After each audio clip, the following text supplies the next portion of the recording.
Hello everyone. तो आज हम CBSE class 12th chapter number 9 biology strategies for enhancement in food production complete करेंगे। तो हम स्टार्ट करते हैं। सबसे पहला टॉपिक है इसमें एनिमल हस्बेंड्री। तो हम सबसे पहले जान लें कि एनिमल हस्बेंड्री क्या होता है। एनिमल हस्बेंड्री का मतलब होता है कि जानवरों की रियरिंग करना, उन ब्रीडिंग करना, उनकी उन्हें कैच करना, उन्हें सेल करना, ये सारी चीज़ें एनिमल हस्बेंड्री के अंदर आती हैं। तो उन जानवरों की ब्रीडिंग की जाती है जो कि ह्यूमंस के लिए यूज़फुल है, जैसे कि बफेलो, काऊ, कैटल, शीप, कैमल्स, इन सब की ब्रीडिंग की जाती है इस तरीके के लाइफ स्टॉक्स की।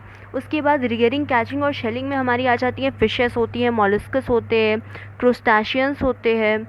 तो इन सब की रियरिंग की जाती है, इन्हें कैच किया जाता है, फिर इन्हें बाज़ार में शेल कर दिया जाता है। उसके बाद फाउल्स की भी ब्रीडिंग की जाती है ह्यूमंस के यूज़ के लिए। ओके, तो हम इसे यहाँ से पढ़ते हैं। Animal husbandry is the agriculture practice of breeding and raising life stock. जैसा भी हमने बताया, ये एक एग्रीकल्चर प्रैक्टिस होती है लाइफ स्टॉक को रेज करने की और ब्रीडिंग करने की। As it is a vital skill for farmers and as much science as it is a art. Animal husbandry deals with the care and breeding of livestock like buffalo, cow, pig, horse, cattle, sheep, camels, goats, etc. इस तरीके के जो animals होते हैं इनकी caring की जाती है और इनकी ब्रीडिंग की जाती है एनिमल हस्बेंड्री में। That are useful to humans, जो ह्यूमंस के लिए यूजफुल होते हैं। It includes poultry farmings and fisheries. इसमें पॉलिटरी फार्मिंग और फिशरीज़ भी इंक्लूडेड होती है। Fisheries include rearing, catching, shelling. जैसा भी मैंने बताया कि फिशरीज़ में रियरिंग होती है, कैचिंग होती है, सेलिंग होती है फिशेस की, मॉलस्कस की और क्रूस्टेशियंस जैसे कि प्रॉन, क्रैब, जो केकड़े होते हैं, इन सब की शेलिंग होती है। मीन्स दैट इन्हें बेचा जाता है इन्हें कैच करके। सिंस और उसके बाद जो फाउल्स होते हैं, फाउल्स का मतलब कि बर्ड्स, तो बर्ड्स की भी कैचिंग होती है, बर्ड्स की भी सेलिंग होती है ह्यूमंस के यूज़ के लिए। Since time immemorial, animals like bees, silkworm, prawns, crab, fishes, birds, pigs, cattle, sheep, and camels have been used by humans for products like milk, egg, meat, wool, silk, honey, etc. ये सारे जो animals होते हैं ये हम लोग के लिए बहुत ज़्यादा यूज़फुल होते हैं, क्योंकि ये हमें मिल्क देते हैं, एग देते हैं, मीट देते हैं, वूल देते हैं, सिल्क देते हैं, हनी देते हैं। ठीक है। उसके बाद it is estimate that more than 70% of the world live stock population in India and China. However, it is surprising to note that the contribution to the world farm produce is only 25%. The production per unit is very low. Hence, in addition to convert practices of animal breeding and care, newer technologies have been to be applied to achieve improvement in quality and productivity. इसमें ये बताया जाता है कि India और China में 70% से ज़्यादा वर्ल्ड का लाइव स्टॉक पॉपुलेशन है। ठीक है, लेकिन फिर भी वो वर्ल्ड फार्म प्रोड्यूस में सिर्फ 25% ही कंट्रीब्यूट कर पाते हैं। तो ये एक अच्छी चीज़ नहीं है। उसके बाद management of farm and farm animals, a professional approach to what have been traditional practices of farm management gives the much needed boost to our food production. Let us discuss some of the management procedures employed in various animals farm system. अब हमें ये बताया जाएगा कि किस तरीके के animal को किस तरीके से रखा जाता है, किस तरीके के फार्म में रखा जाता है, और एक प्रोफेशनल अप्रोच चाहिए होता है जिससे कि उनका ध्यान अच्छे से रखा जा सके, अच्छे से फार्म को और फार्म के एनिमल्स को मैनेज किया जा सके। तो कुछ फार्म मैनेजमेंट्स होते हैं जैसे कि dairy farm management, poultry farm management, उसके बाद हमारा आता है बी कीपिंग, मीजर्ड एपीकल्चर। तो इन सब के बारे में हम डिस्कस करेंगे। तो सबसे पहले हम डिस्कस करते हैं डेयरी फार्म मैनेजमेंट। अब हम ये जान लें कि डेयरी फार्म मैनेजमेंट में क्या क्या होता है। देखिए, इसमें उन एनिमल्स को रखा जाता है जो एनिमल्स हमारे लिए मिल्क प्रोड्यूसिंग होते हैं। जो एनिमल्स मिल्क प्रोड्यूसिंग होते हैं उन्हें रखा जाता है, जो मिल्क प्रोडक्ट्स देते हैं ह्यूमन को। और इसमें ये होता है कि क्वालिटी और क्वांटिटी जो मिल्क की होती है इसका बहुत ज़्यादा ध्यान रखा जाता है, इन सब से भी डील किया जाता है। और जो मिल्क यील्ड होती है वो इस बात का भी ध्यान रखा जाता है कि वो अच्छे ब्रीड के काउज़ या फिर बुफेलोज से की जा रही है। इसमें बहुत ज़्यादा ध्यान रखा जाता है काऊ और कैटल्स का, उन्हें बहुत अच्छी जगह पे रखा जाता है, उन्हें पानी का सप्लाई अच्छे से दिया जाता है, उन्हें खाना भी अच्छे से दिया जाता है, लेकिन साइंटिफिक मैनर में खाना दिया जाता है। मतलब कि जितनी उन्हें ज़रूरत है, जितनी उन्हें भूख लगी उतना ही खाना दिया जाता है, ज़्यादा नहीं खिलाया जाता है। उसके बाद अच्छे ब्रीड्स का, जैसे मैंने बताया, उन ब्रीड्स का सिलेक्शन किया जाता है जिन्हें कोई डिसीज़ ना हो, जो डिसीज़ रेजिस्टेंस हो। हाइजीन का बहुत ज़्यादा ध्यान रखा जाता है कि मिल्क कहाँ पर स्टोर किया जा रहा है, मिल्क को किस तरीके से ट्रांसपोर्ट किया जा रहा है। तो साफ़ सफाई का भी बहुत ज़्यादा ध्यान रखा जाता है। उसके बाद जब वेटरनरी डॉक्टर्स आते हैं, वेटरनरी डॉक्टर्स को अक्सर बुलाया जाता है देखने के लिए कि किसी एनिमल को कोई डिसीज़ तो नहीं है। उसके बाद वहाँ पर प्रॉपर रिकॉर्ड रखा जाता है कि कौन सा एनिमल कैसा है, उसकी क्या क्वालिटीज़ हैं, क्या नहीं है, इन सारी चीज़ों का भी बहुत ध्यान रखा जाता है। हाइजीन और क्लीनलीनेस का तो बहुत ही ज़्यादा ध्यान रखा जाता है। उसके अलावा अगर किसी भी एनिमल में कोई प्रॉब्लम होती है तो उसका जल्दी से जल्दी इंस्पेक्शन करके उससे मुक्ति दिला दी जाती है। ठीक है, तो हम यहाँ पर इसे पढ़ लेते हैं एक बार। Dairying is the management of animals for milk and its products for human consumption. Dairying का मतलब इसमें ये आता है कि मिल्क प्रोडक्ट्स के लिए हम इसे यूज़ करते हैं ह्यूमन के कंजम्पशन के लिए, जो ह्यूमंस यूज़ करते हैं, जो कंज्यूम करते हैं humans. Can you list the animals that you could expect to find in a dairy. Dairy में कौन कौन से एनिमल रहते हैं हम सबको पता है, गाय, भैंस, बकरी वगैरह वगैरह वगैरह। ठीक है, तो what are different kinds of products that can be made with milk from a dairy farm. Milk, curd, paneer, ghee, dahi, mattha and all. Okay, in dairy farm management we deals with process and systems that increase yield and improve quality of milk. हम dairy farm management में उन processes को work में लाते हैं जिससे कि जो milk है उसकी क्वालिटी इंक्रीज़ हो, उसकी क्वांटिटी इंक्रीज़ हो और उसकी यील्डिंग भी इंक्रीज़ हो। Milk yield is primarily dependent on the quality of breed in the farm. किस तरीके की क्वालिटी है ब्रीड की वो भी ध्यान रखते हैं। Selection of good breeds having high yielding potential. ठीक है, combined with resistance to disease is very important. मतलब जो भी ब्रीड हम सेलेक्ट करें हमें इस बात का ध्यान रखना चाहिए कि वो उसे कोई डिसीज़ ना हो और उसे बहुत ही अच्छा एक क्लाइमेटिक कंडीशन दिया जाए। For the yield potential to be realise the cattles have to be well looked after. Cattles का बहुत ज़्यादा ध्यान रखा जाता है, उन्हें अच्छे से रखा जाता है, अच्छी जगह पे रखा जाता है। They have to be housed well, should have adequate water, पानी की अच्छे से व्यवस्था की जाती है, जैसे मैंने बताया डिसीज़ फ्री होना चाहिए। The feeding of cattle should be carried out in scientific manner, scientific manner में उन्हें खिलाया जाता है। और जो खाने की क्वालिटी और क्वांटिटी है उसका भी बहुत ज़्यादा ध्यान रखा जाता है। Besides stringent cleanliness and hygiene both of the cattle and the handler. Cattle और जो उस कैटल को हैंडल कर रहा है दोनों लोगों की क्लीनलीनेस और हाइजीन का बहुत ज़्यादा ध्यान रखना होता है। Are of paramount importance which milking, storage and transport of milk and its products. और मिल्क और उसके प्रोडक्ट्स कहाँ पर रखे जा रहे, कैसी जगह पर रखे जा रहे, इसका भी बहुत ज़्यादा ध्यान दिया जाता है कि गंदी जगह पर ना रखे जाएँ, हाइजीनिक एंड क्लीन प्लेस पे रखे जाएँ। Nowadays, of course, most of these processes have been mechanized, which reduces chance of direct contact of the produce with the handler. अब तो ये सारी चीज़ें जो है वो मैकेनाइज्ड हो गई, मीन्स सब मशीन से होता है। मिल्क आता है मशीन के अंदर, मशीन में ही बॉयल होता है, मशीन से उससे पनीर निकलती है, उसी से उसमें क्रीम निकलती है, तो सब कुछ मशीन से होता है। तो जो हम लोगों के हैंड्स होते हैं उनका डायरेक्ट कॉन्टैक्ट नहीं जाता है, जो हैंडलर होता है उसका डायरेक्ट कॉन्टैक्ट नहीं जाता है, तो इससे बहुत सारी डिसीज़ से रेजिस्टेंस मिलता है। Ensuring these stringent measures would of course require regular inspection with proper record of keeping। मतलब जैसे मैंने अभी बताया कि प्रॉपर रिकॉर्ड रखा जाता है और जो डॉक्टर होते हैं वेटरनरी डॉक्टर उनको रेगुलरली बुलाया जाता है, बहुत ज़रूरी होता है ये। It will also help to identify and rectify the problem as early as possible. जितने जल्दी से जल्दी हो सके इस प्रॉब्लम को पता किया जाता है कि कहीं ऐसा तो नहीं कि कोई प्रॉब्लम हो डेयरी फार्म में। Regular visit of veterinary doctor should be mandatory. जैसे मैंने बताया कि वेटरनरी डॉक्टर जो जानवरों के डॉक्टर होते हैं उन्हें बार बार बुलाया जाता है, उनका जाना भी बहुत ज़्यादा ज़रूरी होता है।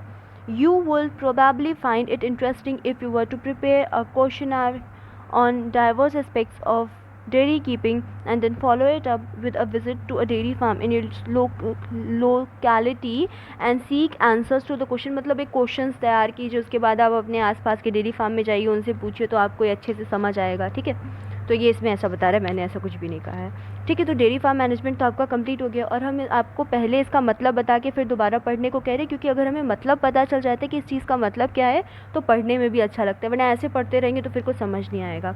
तो अब पोल्ट्री फार्म हम पहले देख लेते हैं कि पोल्ट्री फार्म में होता क्या क्या है। ठीक है, तो पोल्ट्री फार्म में बेसिकली जो हमारी बर्ड्स होती हैं उन्हें रखा जाता है। ठीक है, जिन्हें हम फाउल्स भी कहते हैं, तो उन्हें हम चिकन के लिए रखते हैं और एग्स के लिए रखते हैं, इन सारी चीज़ों के लिए उन्हें रखते हैं। इसमें इंपॉर्टेंस ये होता है कि वो डिसीज़ फ्री होनी चाहिए, जो ब्रीड हम सेलेक्ट कर रहे हैं वो डिसीज़ फ्री होनी चाहिए, सेफ़ कंडीशन में रखी जाए, प्रॉपर कंडीशन में रखे जाएँ, उन्हें खाना पानी अच्छे से मिलना चाहिए, प्रॉपर मिलना चाहिए। हाइजीन और हेल्थ केयर, जो बर्ड्स की हाइजीन्स है और जो बर्ड की हेल्थ है उसका बहुत ज़्यादा ध्यान रखा जाता है। ठीक है, तो अब हम इसे पढ़ते हैं। Poultry is the class of domesticated fowls birds used for food और फॉर देयर एग्स। मतलब उन्हें फूड के लिए मीन्स दैट मीट के लिए या फिर एग्स के लिए यूज़ किया जाता है। They typically include chickens and ducks. इसमें ज़्यादातर चिकन्स आते हैं और डक्स आते हैं, बट टर्की भी कहीं कहीं पर आते हैं। टर्की और गीज़ जो होते हैं वो सारे भी आते हैं। क्योंकि खाने को तो इंसान कुछ भी खा सकता है। And sometimes turkey and geese, जैसा मैंने अभी आपको बताया। The word poultry is often used to refer to the meat of only these birds, but in a more general sense it may refer to the meat of other birds too. जैसा अभी हमने बताया था आपको कि पोलिटरी का मतलब तो यही होता है कि इन्हीं सारी बर्ड्स का मीट, लेकिन जनरली में लोग बहुत सारे बर्ड्स का मीट खा लेते हैं, ठीक है। एज़ इन डेयरी फार्म, जैसे डेयरी फार्म में होता है, इसमें भी उसी तरीके से डिसीज़ फ्री सुटेबल ब्रीड का सिलेक्शन होता है, उन्हें सेफ़ फार्म कंडीशन में रखा जाता है और उन्हें खाना पानी अच्छे से दिया जाता है। हाइजीन और हेल्थ केयर का बहुत ज़्यादा ध्यान रखा जाता है, ठीक है। ये हमारा हो गया। You may have seen TV news and red newspaper, हम लोगों ने टीवी न्यूज़ भी देखी और न्यूज़पेपर भी पढ़ा है। तो अब देख लेते हैं क्या बता रहा है about the birds flu virus. हाँ, बर्ड्स फ्लू वायरस के बारे में हम सब ने पढ़ा है। Which created a square in the country and drastically affected eggs and chickens consumption. Find out more about it and discuss whether the panic reaction was justified. How can we prevent the spread of the flu in case of some chickens are infected? जैसे उसमें बता रहे हैं कि हम किस तरीके से बर्ड फ्लू वायरस से बच सकते हैं कि अगर कुछ चिकन्स इन्फेक्टेड हैं तो हम किस तरीके से दूसरी चिकन्स को बचा सकते हैं। इस पर आप रिसर्च कीजिए। और बर्ड फ्लू वायरस जो है उसने जो कंट्री में इतना ज़्यादा डर फैला रखा है, इतना ज़्यादा खतरा फैला रखा है, उसके बारे में आप अवेयर होइए और उसके बारे में खोज कीजिए, जांच पड़ताल कीजिए। अब हमारा आ जाता है एनिमल ब्रीडिंग, ठीक है। तो हम इसके बाद एनिमल ब्रीडिंग पढ़ेंगे, लेकिन एनिमल ब्रीडिंग से पहले हम बी कीपिंग पढ़ लेते हैं, क्योंकि ये सारी चीज़ें एक ही साथ पढ़ ली जाएँ तो ज़्यादा अच्छा है। तो हम बी कीपिंग पढ़ते हैं, जिसे हम एपीकल्चर भी कहते हैं। इसमें क्या होता है बी कीपिंग या फिर एपीकल्चर में, इसमें बीज़ की रेयरिंग की जाती है, हनी बीज़ की प्रोडक्शन ऑफ हनी के लिए और हनी वैक्स के लिए, जो बी वैक्स होता है, सॉरी हनी वैक्स कह रहे हैं, बी वैक्स के लिए, इन सारी चीज़ों के लिए जो हनी होती है उन्हें यूज़ किया जाता है। इसमें बेसिकली जो ब्रीड होती है उसे एपिस इंडिका का यूज़ किया जाता है। और इसमें इन सारी चीज़ का ज़्यादा बेसिकली ज़्यादा चीज़ें नहीं जाननी होती है इसमें, बस हाँ कुछ स्पेसिफिक नॉलेज होती है जो कि हमें पता होनी चाहिए कि जो बीज हैं उनकी हैबिट्स क्या है, उनका नेचर क्या है। उसके बाद जो बीज हैं उन्हें किस जगह पे रखना चाहिए, कौन सी लोकेशन उनके लिए सूटेबल है, किस तरीके से बीज की कैचिंग करनी चाहिए, किस तरीके से उनकी हाइविंग करनी चाहिए, ग्रुप ऑफ बीज को किस तरीके से रखना चाहिए है, बीज को मैनेज कैसे करना चाहिए अलग अलग सीजन्स में। और उसके बाद जब हनी और बी वैक्स हमें कलेक्ट हो जाता है, जब हमें मिल जाता है, हम उसे कलेक्ट कर लेते हैं, तो उसे किस जगह पे रखना चाहिए। तो हम देखते हैं। बी कीपिंग और apiculture is the maintenance of hives of honey bee for the production of honey.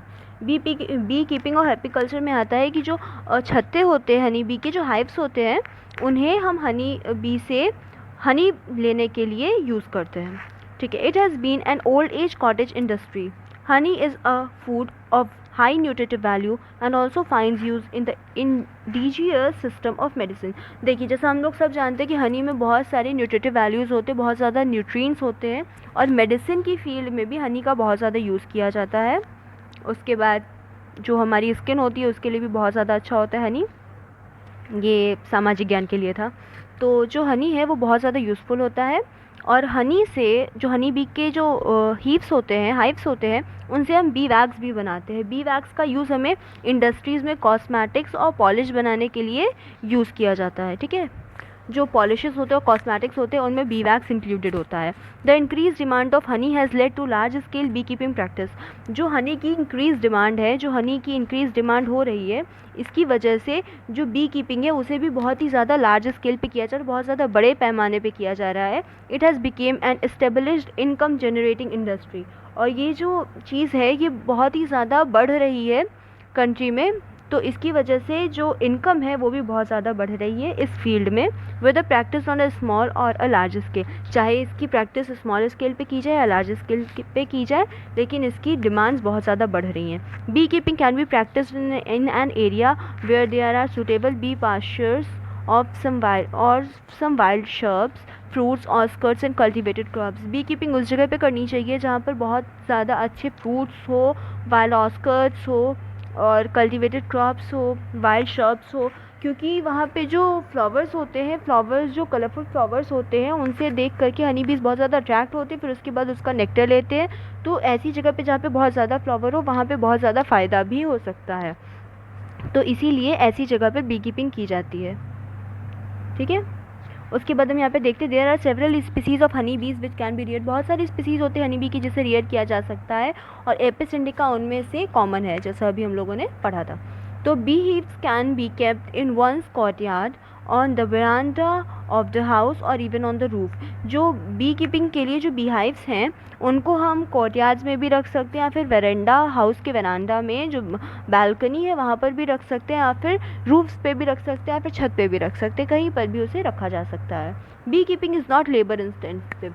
Bee keeping जो है उसके लिए हमें ज़्यादा लेबर नहीं चाहिए होता है, बस उसके लिए कुछ स्पेसिफिक नॉलेज चाहिए होती है, जैसा हम लोगों ने भी डिस्कस कर लिया था, बट फिर भी एक बार देख लेते हैं कि जो बी की हैबिट्स और नेचर कैसा होता है और उन्हें किस जगह पे रखना चाहिए, उनके लिए सूटेबल कंडीशन कौन कौन सी होती हैं, उसके बाद उन्हें किस तरीके से कैच किया जाता है, किस तरीके से उनकी हीविंग की जाती है, स्वार्म्स मतलब बीज के ग्रुप्स की। उसके बाद management of honey B during different season, अलग अलग सीज़न में किस तरीके से हनी बी को मैनेज किया जाता है। उसके बाद जो हमें बी वैक्स और हनी मिल जाता है उसे किस तरीके से हम संभाल के रखते हैं। Bees are the pollinators of many of our crop species। बहुत सारे क्रॉप स्पीसीज ऐसे होते हैं जिन्हें बी पॉलिनेट करते हैं, इसीलिए हम लोग बेसिकली उन्हें ऐसी जगह पर लगाते हैं जहाँ पर सनफ्लावर, ब्रासिका, एप्पल और पियर जैसे फ्रूट्स वगैरह के पेड़ होते हैं, या फिर फ्रूट्स वगैरह के प्लांट्स होते हैं, क्योंकि यहाँ पर दोनों तरीके से फ़ायदा होता है। एक तो हनी बीज को नेक्टर भी मिलता रहता है, और इन सारे प्लांट्स का पॉलिनेशन भी होता रहता है। Keeping bee hives in crop field during flowering period includes pollination efficiency and improves the yield beneficially both from the point of the view of crop yielding and honey yield। मतलब दोनों जो crop yielding और honey yielding है वो दोनों चीज़ें इससे improve होती हैं, ठीक है। तो ये तो हमने पढ़ लिया। अब हम ये हमारा जो एनिमल ब्रीडिंग था वो देख लेते हैं, मतलब फिशरीज़ देख लेते हैं, ठीक है। तो फिशरीज़ में सबसे पहला इंपॉर्टेंट क्या होता है कि फ़िशरीज़ में तो सबसे पहले हमारी कतला, रोहू, ये सारी फिशेस आती है जिन्हें हम मतलब कैच करते हैं और उसके बाद प्रोसेसिंग करने के बाद उसे सेल कर देते हैं, ठीक है। और ज़्यादातर बेसिकली जो सेलफिश होती हैं जैसे कि मॉलस्कस और क्रुस्टेशियंस, प्रॉन, क्रैब्स, ये सारे जो होते हैं सारे एक्वाटिक्स होते हैं, या फिर एक्वाटिक के अलावा भी जो फिशेस होती है कतला, रोहू, इन सब, और हिल्सा, सैरडाइन, इन सब की भी हम कैचिंग, प्रोसेसिंग और फिर उसके बाद सेलिंग करते हैं। तो फ़िशेस की इकोनॉमिक इम्पोर्टेंस क्या है कि सबसे पहली बात तो फ़िश से हमें कॉड लिवर ऑयल मिलता है जो कि बहुत ज़्यादा यूज़फुल होता है। फ़िश लिवर ऑयल भी कहते हैं, या फिर कॉड लिवर ऑयल, कुछ भी कह सकते हैं। उसके बाद फिर ये जो है ये ह्यूमन के पॉपुलेशन मतलब ह्यूमन्स के लिए बहुत ज़्यादा इम्पॉर्टेंट है, क्योंकि जो फ़िश होती है उससे बहुत सारी ऐसी डिजीज़ होती हैं जो क्योर की जा सकती हैं, और ह्यूमन पॉपुलेशन का ज़्यादातर पार्ट फ़िशेस पे ही डिपेंड है। जैसे कि बंगाल में सबसे ज़्यादा फ़िशेस का ही प्रोडक्शन है, बंगाल, बिहार, यहाँ पर फ़िश बहुत ज़्यादा खाई जाती है। तो बेसिकली ज़्यादातर जो पॉपुलेशन है ह्यूमंस की वो फ़िश और फ़िश के प्रोडक्ट्स पे ही डिपेंडेंट है फूड के लिए। फ़िशेस दो तरीके में आ जाती हैं, एक्वाकल्चर और पिसीकल्चर। एक्वाकल्चर में आ जाता है एक्वा फार्मिंग, जिसमें कि मतलब जो एक्वाटिक ऑर्गेनिजम्स होते हैं उन सब का ध्यान रखा जाता है। पिसीकल्चर जो होता है उसमें फ़िश फार्मिंग होती है, जिसमें कि मतलब जो फ़िश होती है उनका कॉमर्शियली जो टैंक्स, फूड के टैंक्स होते हैं उनमें यूज़ होता है, ठीक है। तो अब हम इसे अच्छी तरीके से पढ़ लेते हैं। Fisheries is an industrial devote to the catching, processing and selling of fish. Fishery में जो ये इंडस्ट्री होती है फिशरी की, इसमें कैचिंग होती है, फिर प्रोसेसिंग होती है, फिर उसके बाद शेलिंग होती है फ़िशेस की, या फिर सेलफिश की, या फिर अदर एक्वेटिक एनिमल्स की। A large number of our population is dependent on fish. बहुत ज़्यादा नंबर की पॉपुलेशन जो है वो फ़िश पे, फ़िश के प्रोडक्ट्स पे और एक्वेटिक एनिमल जैसे कि प्रॉन्स वगैरह हैं इन सब पे खाने के लिए डिपेंडेंट होती है। बहुत सारे लोग तो क्रैब और लॉबस्टर भी खाते हैं। क्रैब का मतलब कि जो वो होते हैं केकड़े होते हैं, ये सारी भी चीज़ें खाते हैं। Some of the fresh water fishes which are very common includes catla, rohu and common carp. ये जो 3 तरीके की फ़िशेज़ हैं फ्रेश वाटर फ़िशेज़ है, सबसे ज़्यादा कॉमन है, ये बेसिकली सबसे ज़्यादा खाई जाती हैं। Some of the marine fishes which are eaten includes hilsa, sardine, mackerel and pomfrets। ये जो 4 तरीके की फ़िशेज़ हैं ये भी सबसे ज़्यादा खाई जाती है, लेकिन ये मरीन होती हैं। Find out what fishes are commonly eaten in your area. तो आप पता कीजिए कि आपके आसपास के एरिया में कौन सी फ़िशेज़ सबसे ज़्यादा खाई जाती हैं। उसके बाद fisheries has an important place in Indian economy. Fisheries जो होती हैं उनकी एक इम्पॉर्टेंट प्लेस है इंडियन इकोनॉमी में, क्योंकि इंडियन में बहुत सारी ऐसी सिटीज़ हैं, बहुत सारे ऐसे स्टेट्स हैं जहाँ पर फ़िशेज़ बहुत ज़्यादा खाई जाती हैं, और इसकी वजह से इंडिया की इकोनॉमी में फ़िशरीज़ का बहुत ज़्यादा बड़ा रोल है। It provides income and employment two million of fisherman and farmers.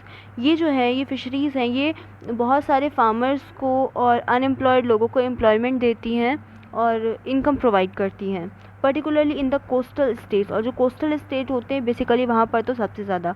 For many it is the only source of their livelihood, क्योंकि उनके जीने का सिर्फ यही एकमात्र सहारा होता है। In order to meet the increasing demand of fisheries different techniques have been involved to increase production. बहुत सारी ऐसी डिफरेंट टेक्निक्स हैं जो इन्वॉल्व की गई हैं जिससे कि जो फिशरीज़ का प्रोडक्शन है वो इंक्रीज़ किया जा सके। For example through aquaculture and pisciculture we have been able to increase the production of aquatic plants and animals. जो एक्वाकल्चर और पिसिकल्चर है इसकी वजह से जो एक्वेटिक प्लांट्स और एनिमल्स हैं हम लोग एबल हो सके हैं कि इन्हें हम इनकी प्रोडक्शन को इंक्रीज़ कर सके, चाहे वो फ्रेश वाटर हो या फिर मेरीन वाटर में हो। ठीक है, find out the difference between pisciculture and aquaculture. अब आप एक्वाकल्चर और पिसिकल्चर में डिफरेंस पता करें। This has led to the development of flourishing of the fishery industry and it has brought a lot of income to the farmers in particular and the country in general. We now talk about the blue revolution as it has been implemented along the same line as green revolution. ठीक है, तो finally जिस चीज़ से हम भाग रहे थे उस चीज़ के ऊपर वापस आ गए। अब हम आ गए एनिमल ब्रीडिंग पे, क्योंकि हमारी फिशरीज़ कंप्लीट हो चुकी है। तो अब हम एनिमल ब्रीडिंग स्टार्ट करते हैं। देखिए, एनिमल ब्रीडिंग में सबसे पहले तो हम ब्रीड्स के बारे में बात करेंगे, उसके बाद फिर हम ये बात करेंगे कि इन ब्रीडिंग क्या होती है, आउट ब्रीडिंग क्या होती है, out crossing, cross breeding, inter specific hybridization, ये सारी चीज़ें पढ़ेंगे। उसके बाद हम MOET पढ़ेंगे और आर्टिफिशियल इंसेमिनेशन भी पढ़ेंगे, फिर हमारा ये ख़त्म हो जाएगा। तो हम जल्दी से स्टार्ट करते हैं। Breeding refers to a group of breeding of animals is an important aspect of animal husbandry।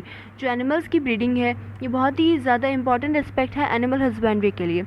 Animal breeding aims to increase the yield of animal and improve the desirable quantity of the products of the produce. For what kind of characters will be breeded animals? Would the selection of characters differs with the choice of animals? इसमें ये बता रहा है कि जो animals की breeding है वो बहुत ही ज़्यादा इंपॉर्टेंट एस्पेक्ट है एनिमल हस्बेंड्री के लिए, कि किस तरीके की ब्रीड्स का यूज़ किया जा रहा है, किस तरीके की ब्रीड्स को सेलेक्ट किया जा रहा है। ठीक है, what do we understand by the term breed? हम ब्रीड से क्या समझते हैं? Group of animal related by distinct and similar in most characters like general appearance, feature, size, configuration etcetera and are said to belong to a same breed. Breed का मतलब ये होता है कि वो ग्रुप ऑफ एनिमल्स जो कि दिखने में एक जैसे लगे और उनका जो जनरल अपीयरेंस है, जो उनके फीचर्स है वो एक जैसे, उनका साइज़ एक जैसा, उनका कॉन्फ़िगरेशन वगैरह वगैरह एक जैसा हो। तो कुछ इस तरीके के जो एनिमल्स होते हैं उन्हें सेम ब्रीड में रखा जाता है। Find out the name of some common breeds of cattles and poultry in the farm of your area. ये सब तो ऐसे ही है। When breeding is between animals of the same breed, it is called inbreeding। अब हम basically जो main चीज़ है उस पर आते हैं। इनब्रीडिंग किसे कहते हैं? जब सेम तरीके की, सेम टाइप की ब्रीड में जब हम एनिमल की ब्रीडिंग करते हैं, when breeding is between animal of same breed, जब सेम ब्रीड के एनिमल्स में ब्रीडिंग होती है तो उसे हम इनब्रीडिंग कहते हैं। लेकिन जब डिफरेंट टाइप की ब्रीड्स में ब्रीडिंग होती है, क्रॉस्ड बिटवीन डिफरेंट ब्रीड्स, इसे हम आउट ब्रीडिंग कहते हैं। तो हम सबसे पहले इन ब्रीडिंग डिस्कस करते हैं, फिर आउट ब्रीडिंग। तो इन ब्रीडिंग में हमारा आता है, inbreeding refers to the mating of more closely related individual within the same breed for 4 to 6 generations.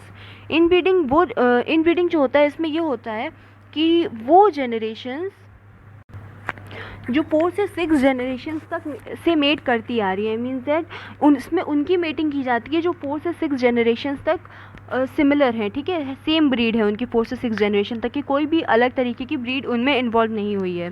The breeding strategies is as follows: superior male and superior female of the same breed are identified and mated in pair।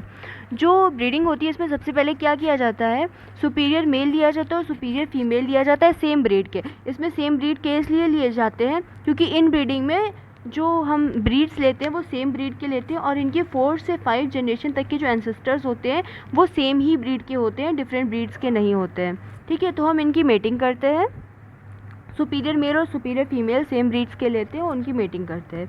The progeny obtain from such mating are evaluated and superior males and superior females among them are identified for further mating.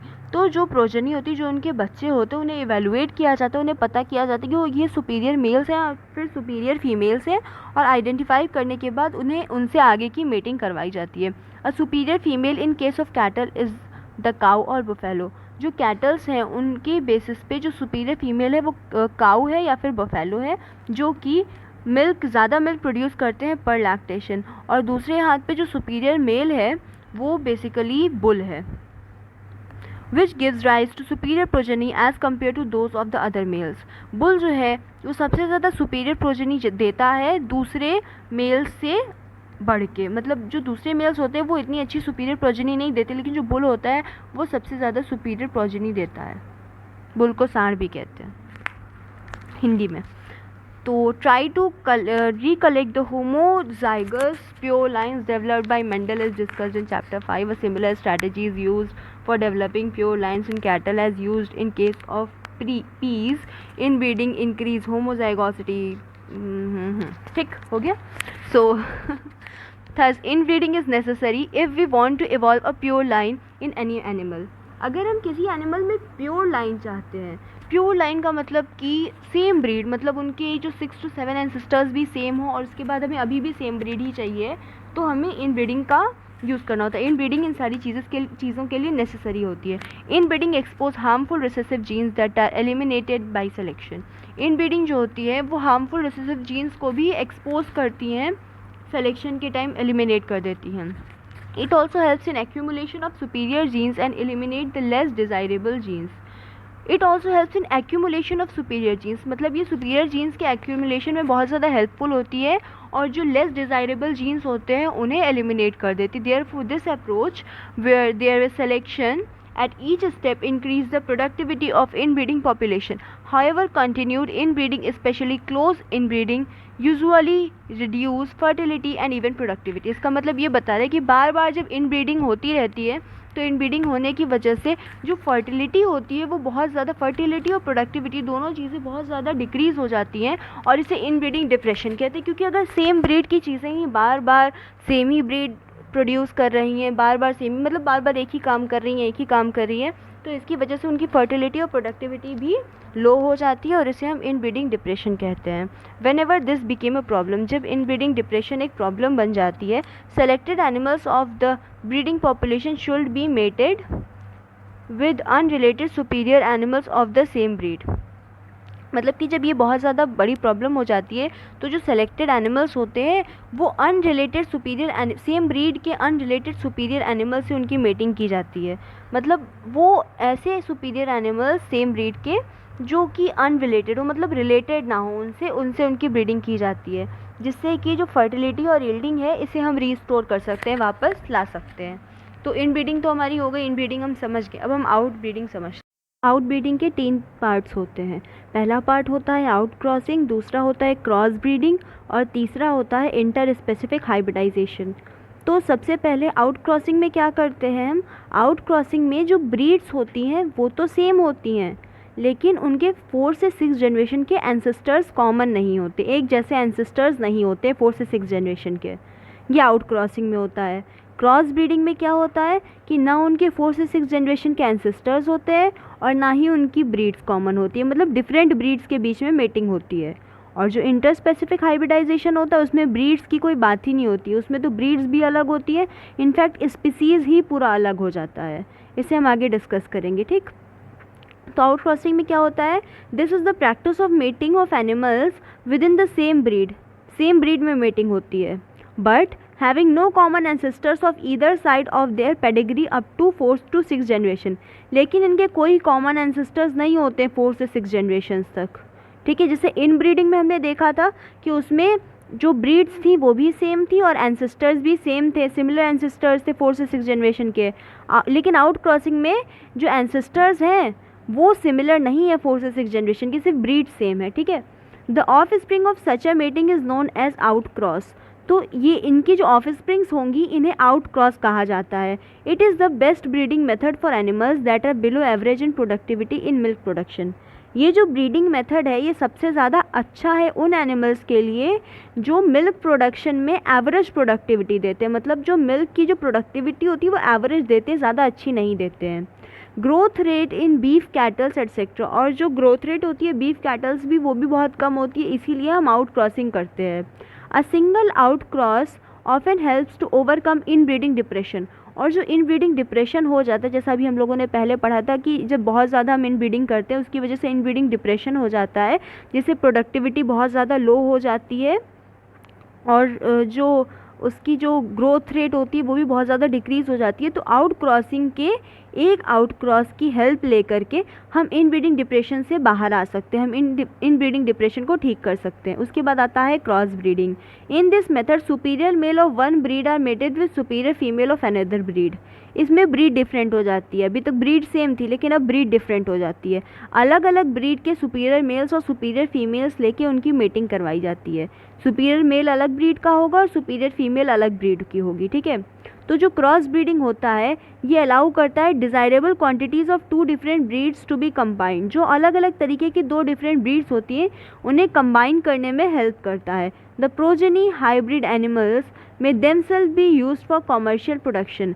जो progeny से जो hybrid animals produce होते हैं वो commercial production के लिए बहुत ज़्यादा हेल्पफुल होते हैं। They may be subjected to some form of inbreeding and selection to develop new stable breeds that may be superior to the existing breeds। जो इस समय ब्रीड प्रेजेंट है उससे भी ज़्यादा अच्छी सुटेबल और स्टेबल ब्रीड ये क्रॉस ब्रीडिंग का मेथड प्रोड्यूस कर सकता है। Many new animal breeds have been developed by this approach। ये जो क्रॉस ब्रीडिंग का मेथड है दो ब्रीड को एक साथ मेट करवाना, इसकी हेल्प ले करके बहुत सारी नई ब्रीड्स भी डेवलप हुई हैं, ठीक है।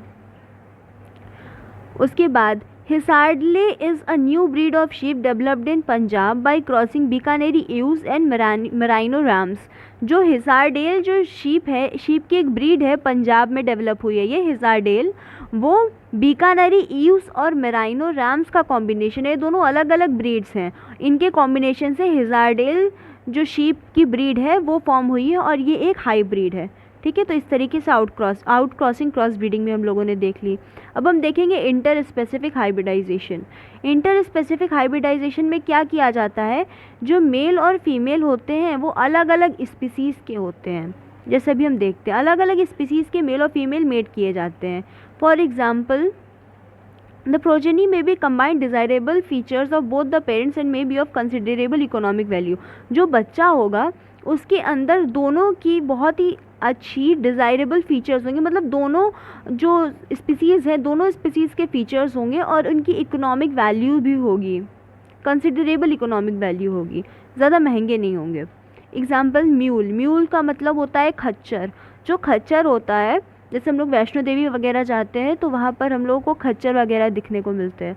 तो ये खच्चर जो होता है ये हॉर्स और डोंकी का कॉम्बिनेशन होता है। Do you know what cross leads to the production of mule. हाँ, जो म्यूल का प्रोडक्शन होता है उसमें जो हॉर्स और डंकी होता है इन दोनों का कॉम्बिनेशन होता है, ठीक है। उसके बाद आता है control breeding experience can be carried out using artificial insemination. अब हम एआई पे आ गए। एआई का मतलब आर्टिफिशियल इंसेमिनेशन। अब आर्टिफिशियल इंसेमिनेशन किस तरीके से किया जाता है। The semen is collected from the male that is chosen as a parent and injected into the reproductive tract of the selected female by the breeder।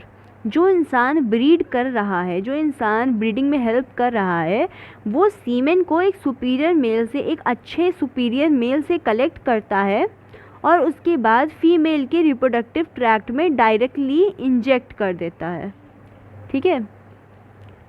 The semen may be used immediately और can be frozen and used at later date. जो semen हम लोग लेते हैं mail का, उस सीमेन को या तो हम इमीडिएटली भी यूज़ कर सकते हैं, जो इंसान इसे ब्रीड करवा रहा है वो या तो इसे इमीडिएटली भी यूज़ कर सकता है या फिर इसे फ्रीज़ भी कर सकता है लेटर यूज़ के लिए, मतलब बाद में यूज़ करने के लिए फ्रीज़ भी कर सकता है। It can also be transported in a frozen form to where the female is housed. इसे ट्रांसपोर्ट भी किया जा सकता है फ्रोज़न तरीके से, मतलब फ्रीज्ड तरीके से इसे ट्रांसपोर्ट भी किया जाता है जहाँ पर फीमेल को रखा गया है, जहाँ पे फीमेल को हाउस्ड किया गया है। In this way desirable mating are carried. इस तरीके से डिज़ायरेबल मेटिंग जो होती है वो कैरी की जा सकती है। Artificial insemination helps us overcome several problems of normal mating. जो नॉर्मल मेटिंग के टाइम पे जो बहुत सारी दिक्कतें आती हैं, आर्टिफिशियल इंसेमिनेशन की हेल्प से वो सारी दिक्कतों से बाहर आया जा सकता है। Often the success rate of crossing mature male and female animal is Fairlie low even through artificial insemination is carried out. जो मैच्योर मेल और मैच्योर फीमेल की जो क्रॉसिंग होती है वो बहुत ही ज़्यादा लो होती है, आर्टिफिशियल इंसेमिनेशन के दौरान भी बहुत ज़्यादा लो होती है मैच्योर मेल और मैच्योर फीमेल की क्रॉसिंग की सक्सेस रेट। ठीक है, तो इसको इम्प्रूव करने के लिए क्या किया जाता है? To improve chances of successful production of hybrids. Hybrids की सक्सेसफुल प्रोडक्शन के लिए बहुत सारे दूसरे ऐसे तरीके हैं जिन्हें अपनाया जाता है, जिसमें आता है MOET। MOET का मतलब होता है multiple ovulation embryo transfer technique. इसमें ये जो प्रोग्राम होता है, इस प्रोग्राम में किया जाता है, जो FSH हार्मोन होता है, जो काऊ होती है, काऊ को FSH हार्मोन का इंजेक्शन दिया जाता है। ठीक है, जिसकी वजह से जो फॉलिक्यूलर मैच्योर, यहाँ से हम पढ़ते हैं सबसे पहले। इन this method a cow is administered hormones with FSH like activity to induce follicular maturation and superovulation instead of one egg which can normally yield per cycle. They produce 6 to 8 egg। अब इसमें क्या किया जाता है, जो काऊ होती है उसे FSH फॉलिक्यूलर स्टिमुलेटिंग हार्मोन का इंजेक्शन दिया जाता है, जिसकी वजह से जो काऊ होती है वो अपनी साइकिल में एक एग की जगह 6 से 8 एग देती है, जो कि मतलब जो एक सूटेबल, जो एक सुपीरियर फीमेल काऊ होती है, काऊ तो फीमेल ही होती है, तो जो सुपीरियर काऊ होती है उसके अंदर MOET की हेल्प से हम FSH का इंजेक्शन देते हैं, जिसकी वजह से वो एक एग की जगह पे 6 to 8 एग देती है। The animal is either mated with an edible bull or artificial inseminated. और जो एनिमल है वो या तो एक इलाइट बुल से मेट किया जाता है या फिर उसमें आर्टिफिशियल इंसेमिनेशन कर दिया जाता है, जैसा अभी हम लोगों ने देखा था। The fertilized egg at 8 to 32 cell stage. जब फर्टिलाइज्ड एग 8 से 32 सेल स्टेज पे होता है, are recovered non surgically and transfer to surrogate mother. तो जब 8 से 32 सेल स्टेज तक का जब एग हो जाता है तो हम उसे ट्रांसफ़र कर लेते हैं नॉन सर्जिकली। ठीक है, नॉन सर्जिकली मतलब बिना कट किए ट्रांसफ़र कर लेते हैं और उसी तरीके से सरोगेट मदर में इंसर्ट कर देते हैं। लिखा है जैसे कि the fertilized egg at 8 to 32 cell stage are recovered and non surgically and transferred to surrogate mothers. The genetic mother is available for another round of super ovulation। और जो उसकी जेनेटिक मदर होती है वो सुपर ओव्यूलेशन के दूसरे round के लिए अवेलेबल हो जाती है। This technology has been demonstrated for cattle, sheep, rabbit, buffalo, mare etcetera. ये जो टेक्निक है, ये जो टेक्नोलॉजी है, ये कैटल के लिए यूज़ की जाती है, शीप के लिए यूज़ की जाती है, रैबिट के लिए यूज़ की जाती है, बफेलो और मेयर्स के लिए भी यूज़ की जाती है। High milk yielding breeds of females are and high quality meat yielding bulls have been breed successfully to increase herd size in a short time. ठीक है, जो हाई क्वालिटी के फीमेल्स होती हैं और जो हाई क्वालिटी के मेल यील्डिंग बुल्स होते हैं उनकी हम ब्रीडिंग करते हैं सक्सेसफुली, जिससे कि जो हर्ड साइज़ जो होता है वो शॉर्ट टाइम में इंक्रीज़ किया जा सके। तो हमारा ये फर्स्ट पार्ट यहाँ पर ख़त्म हो जाता है। सेकेंड पार्ट हम बाद में स्टार्ट करेंगे जिसमें हमारा प्लांट ब्रीडिंग आएगा। Till then, thank you.